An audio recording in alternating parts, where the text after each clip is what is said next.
Halo, gimana kabar kalian? Kali ini aku bakal ngebahas film yang sangat boom, dipandang tidak ada manfaat, tapi sebenarnya film ini mengandung banyak nasihat. Kalau sebelumnya merupakan peringatan bagi para suami yang kurang mensyukuri hidup dengan satu istri, dan seorang mata-mata yang rela mengais info aib orang demi uang, yang bisa kalian tonton di video sebelumnya di pojok kanan atas ini. Dan kali ini aku akan menceritakan alur dari sequel keduanya yang mengisahkan tentang seorang polisi yang rela menjebak beberapa orang masuk penjara demi kenaikan pangkat jabatannya. Wow, seperti apa ya ceritanya? Yuk kita simak video berikut ini sampai selesai.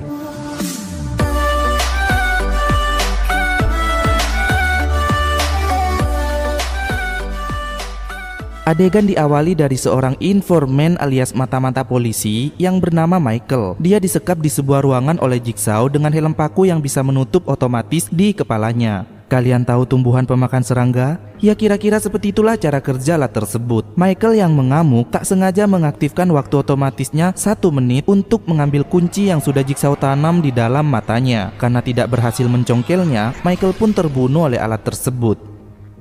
Adegan beralih ke Eric Matthew yang biasa dijuluki polisi tak kenal takut, memiliki hubungan buruk dengan anaknya Daniel sejak ia bercerai dengan istrinya. Karena saking kesalnya dengan sikap Daniel yang terus saja membuat ulah kriminal dan mencemarkan nama baiknya sebagai polisi, saat berseturu, Eric pun spontan mengusir Daniel untuk pergi ke ibunya. Malam hari, Eric merasa khawatir karena anaknya benar-benar tidak pulang ke rumah. Dia mencoba menelpon namun tidak ada jawaban. Petugas polisi, Carrie, menghubungi Eric setelah mendapat pesan di lokasi penemuan mayat Michael yang berisi himbauan untuk Eric Matthew dari Jigsaw. Sebelumnya, Eric mengenal Michael karena pernah bekerja sama menyelesaikan sebuah kasus. Namun Eric tak mau tahu tentang Jigsaw. Carrie meminta Eric untuk mencari tahunya karena itu kasus serius. Setelah mengetahui tempat persembunyian Jigsaw, mereka beserta tim kepolisian langsung menuju ke sana. Dan benar saja, John Kramer alias Jigsaw si penderita penyakit kanker itu sudah duduk menunggu di sana. Dia berhasil mencelakai beberapa tim kepolisian dengan jebakannya. Sebelum dibawa ke kantor polisi, John mengarahkan Eric beserta timnya ke sebuah ruangan yang terdapat beberapa monitor CCTV dan salah satunya menampilkan 8 orang tengah disekap di sebuah ruangan. Mereka adalah Amanda Yong, salah satu korban yang selamat di film sebelumnya, Safir, Jonas, Gus, Laura, Addison, Obi, dan anaknya Eric sendiri yang bernama Daniel. Perlu diketahui, mereka semua pernah masuk penjara karena jebakan Eric Matthew, kecuali Daniel yang merupakan putranya. Dengan tegas Eric langsung menanyakan di mana tempat itu, namun John hanya cengengesan dan berkata jika dalam 2 jam Eric tak bisa menemukan tempat itu, maka gas beracun akan memenuhi seisi rumah dan membunuh semuanya. Di tempat permainan, Amanda yang terbangun belakangan mulai mengamuk, sementara yang lain mencoba untuk menenangkannya. Amanda lalu mencari sesuatu dan menemukan sebuah kunci dengan mikrokaset yang isinya pintu keluar rumah itu akan terbuka otomatis dalam 3 jam. Namun, mereka punya kesempatan 2 jam untuk bernafas. Itu karena gas beracun yang sudah mereka hirup sejak terbangun akan merusak sistem pernafasan mereka. Mereka diminta untuk sambil lalu mencari suntikan penangkal agar dapat bertahan hidup, sambil mencari petunjuk tanda X yang ada di sekitar mereka untuk segera memecahkan teka-tekinya. Ikuti aturan permainannya, karena jika tidak, maka nyawa mereka jadi taruhan. Salah satu kunci permainan itu ada di brankas ruangan tersebut, di mana passwordnya ada pada mereka masing-masing. Namun, untuk menemukan angka tersebut, mereka harus menggunakan akal dan pikiran. Safir dan Gus mengabaikan catatan di kunci yang ditemukan Amanda tadi. Meski Amanda sudah memperingatinya jika mereka tidak boleh menggunakan kunci tersebut untuk membuka pintu, namun karena masih ngeyel, Gus akhirnya terbunuh. Semuanya langsung menyudutkan Amanda, dan bagaimana Amanda bisa tahu? Amanda berkata jika itu permainan Jigsaw. Dia menjelaskan jika sebelumnya dia juga pernah terlibat dalam permainan seperti itu. Namun, ia bisa selamat karena berhasil mengikuti aturan mainnya. Mereka ada yang percaya dan ada yang mengatakan itu hanya omong kosong. Mengetahui ada yang mati, Eric langsung mendesak John. John berkata jika Eric harus tenang dan santai. Dia bisa bertemu dengan putranya lagi asal ia meminta para petugas keluar dan meninggalkan dirinya bersama Eric untuk duduk bersama selama 2 jam. Awalnya Eric tidak mau berbicara 4 mata dengan John, namun karena desakan Carrie, akhirnya dia setuju. Di ruangan permainan, mereka semua mencari petunjuk dan tiba-tiba pintu terbuka. Mereka mulai berpencar mencari sesuatu. Safir mencoba membuka pintu keluar menggunakan kunci tadi, namun tak berhasil. Dia melempar kunci yang kemudian diambil oleh Jonas. Di tempat lain, usai ngobrol singkat, John meminta Eric untuk mengambilkan air minum. Addison mengejek Safir yang masih mencoba membuka pintu yang sudah dilapisi baja, karena sebelumnya Safir berkata jika tempat itu hanyalah gubuk renyok yang terbuat dari kayu tipis dan bisa dirobohkan dengan tubuh kekarnya. Safir pun merasa terhina dengan ucapan Addison dan mereka pun berseturu. Laura lalu menemukan sebuah pintu yang menuju ruang bawah tanah. Mereka pun masuk ke sana dan menemukan boneka seram dengan amplop bertuliskan Obi yang berisi sebuah rekaman mengungkap fakta jika Obilah yang sudah membantu penculik membawa sebagian dari mereka ke tempat itu, dan 2 suntikan penawar mereka ada di dalam tungku pembakaran. Usai berseturu dengan Safir, Obi akhirnya masuk ke dalam tungku untuk mengambil penawar itu. Namun naas, suntikan kedua yang mau diambil rupanya jebakan yang membuat pintunya tertutup otomatis dan mengeluarkan api. Obi terjebak, terkunci, dan terbakar di dalam tungku. Ya, dia mati terpanggang meski yang lain sudah berusaha menyelamatkannya. Di tempat lain, Carrie berseturu dengan Inspektur Reg karena melihat sudah ada korban lain dari monitor CCTV-nya. Reg sudah cukup muak dengan permainan itu, dan apa yang dilakukan Eric untuk berbicara empat mata tak membuahkan hasil apapun. Sementara di dalam, John dan Eric tengah membicarakan kehidupan dan kematian. Rasa sayang, khawatir, dan kecemasan Eric pada anaknya yang sudah mulai tumbuh karena mengetahui jika maut anaknya sudah ada di depan mata. Ya, mengetahui kematian bisa merubah pola pikir dan pandangan kita. John juga bertanya apa ada obat penyakit kanker. Ya, memang belum ada obatnya. John melanjutkan cerita betapa putus asanya waktu pertama kali dirinya didiagnosa terkena penyakit kanker saat ia diperiksa di rumah sakitnya Dr. Lawrence Gordon di film sebelumnya, yang bisa mengubah pandangan hidupnya dari sisi lain. Bahkan, dia beberapa kali mencoba untuk mengakhiri hidupnya. Namun ternyata hal itu tidak membuatnya mati. Makanya, dia menghabiskan sisa waktu hidupnya untuk membuat permainan uji bertahan hidup pada manusia, di mana para korbannya merupakan orang-orang yang tidak bisa bersyukur dan menghargai hidupnya. Namun, Eric tidak memahami penjelasan dari John dan terus menanyakan di mana dia menyekap anaknya. John pun mengungkap beberapa keburukan Eric seperti kasus perceraian, hubungan dengan anaknya yang tidak baik, bahkan dalam penyelidikannya, dia menjebak para tersangka dengan beberapa bukti palsu agar mereka mengakui kesalahannya. Hal itu membuat Eric muak dan keluar meninggalkan John.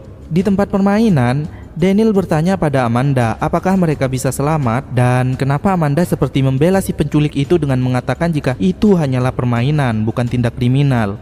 Amanda berkata jika dulu dia pecandu narkoboy dan berpikir dirinya bukanlah apa-apa, tapi ternyata dia bisa lulus ujian Jigsaw. Dia sempat ingin mengakhiri hidupnya dengan menyilet tangannya gara-gara dia dipenjara atas tindakan yang tidak dia lakukan dengan bukti yang sengaja diarahkan padanya, yaitu sebagai pengedar narkoboy. Dan ya, orang itu sebenarnya adalah ayahnya Daniel. Dia berpikir siapa yang lebih jahat, Jigsaw atau polisi. Daniel pun menyembunyikan identitas ayahnya yang bekerja sebagai polisi.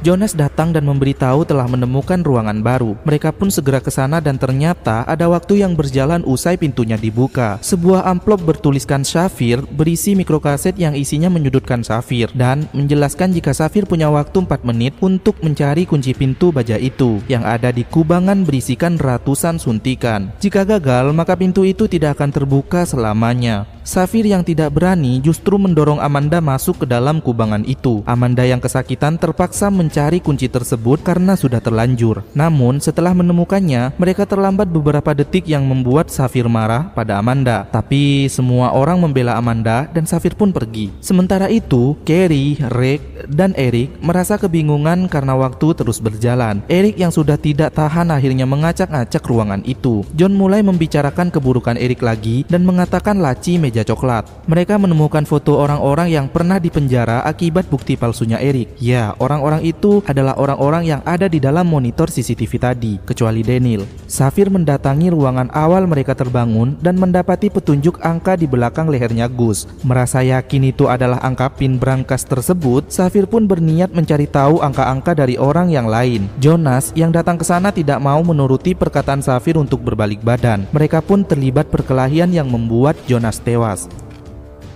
Laura yang sudah tidak tahan juga meninggal akibat gas beracun yang terhirup ke tubuhnya sudah merusak sistem pernafasannya. Sebelum meninggal, dia sempat memberitahu Addison tentang petunjuk tanda X di bingkai foto di samping Addison dan menemukan foto Daniel bersama Eric ayahnya, yang ternyata dia adalah orang yang sudah menjebak mereka semua dengan tuduhan palsu. Addison yang kesal akhirnya pergi untuk mencari suntikan penawar sendiri. Amanda lalu mendengar Safir memanggilnya. Dia segera pergi mengecek dan mendapati jasad Jonas. Tiba-tiba dia membawa Daniel dengan alasan jika Safir akan membunuh mereka. Wah, kenapa ya Amanda membawa Daniel? Padahal kan Safir sudah menemukan cara untuk memecahkan teka-tekinya. Ketika menemukan Safir memegang pisau, Amanda dan Daniel segera berlari untuk menghindar. Eric yang sudah muak melihat putranya berlari ketakutan dari rekaman CCTV segera melabrak dan menghajar John. Sementara Addison menemukan ruangan yang berisi petunjuk. Namun dia membuang petunjuk mikrokasetnya dan fokus mengambil suntikan penawar. Kedua tangannya pun akhirnya terjebak di pecahan kaca dan penawarnya pun tumpah. Dia pun berteriak minta tolong, namun Safir yang datang hanya melihat angka di belakang lehernya saja dan tidak menolongnya. Addison pun teriak sekarat karena sudah keracunan, membuat Amanda dan Daniel yang bersembunyi di ruangan awal iba mendengarnya,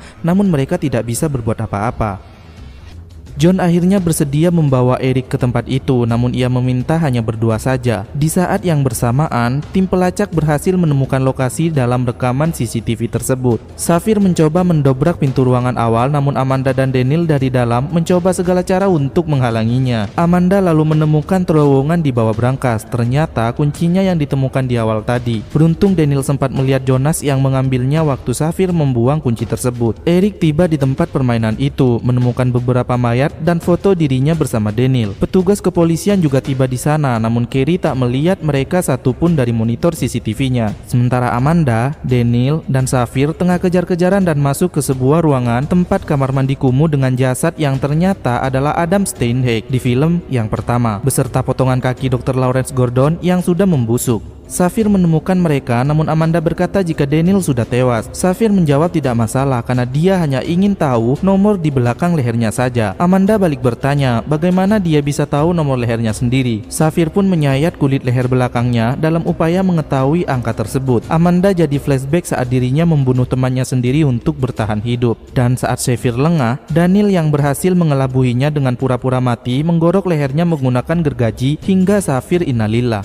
Sementara itu, Eric masih terus teriak-teriak memanggil nama anaknya hingga tiba di ruangan kamar mandi kumuh. Saat yang bersamaan, Carrie dan Rick menyadari jika rekaman yang mereka tonton di markas Jigsaw bukanlah rekaman langsung, melainkan rekaman putar ulang yang terhubung dengan rekaman di tempat permainan, di mana kejadiannya sudah terjadi beberapa hari yang lalu. Itu sebabnya Carrie tak melihat mereka di monitornya. Dan di ruangan kamar mandi kumuh itu, Eric disuntik obat tidur oleh seseorang bertopeng biba. Ternyata dia adalah Amanda, guys. Sementara di markas Jigsaw, waktu yang berjalan 2 jam sudah habis dan ada brankas di tempat itu yang terbuka otomatis. Ternyata Daniel ada di dalamnya dengan posisi terikat dan bernafas menggunakan selang oksigen. Itu berarti semua perkataan John sebelumnya adalah benar. Sementara Eric terbangun dengan kaki terikat di kamar mandi kumuh dan mendapati sebuah rekaman mikrokaset yang mengungkap fakta jika itu suara Amanda Young, orang yang pernah dipenjara akibat tuduhan palsunya Eric. Dia melakukan itu sebagai bentuk balas dendam supaya Eric bisa merasakan bagaimana tersiksanya berada di balik kurungan jeruji besi tanpa kriminal, alias difitnah.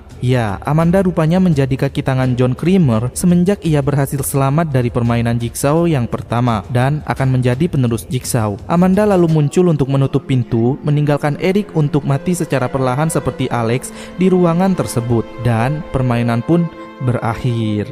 Ya, alasan Amanda membawa Daniel pergi tadi saat mengetahui Safir sudah hampir memecahkan teka-tekinya karena Amanda tidak ingin permainan itu selesai belum pada waktunya. John yang sepertinya sudah mulai sekarat di dalam mobil tampak tersenyum dikit mendengar teriakan Eric.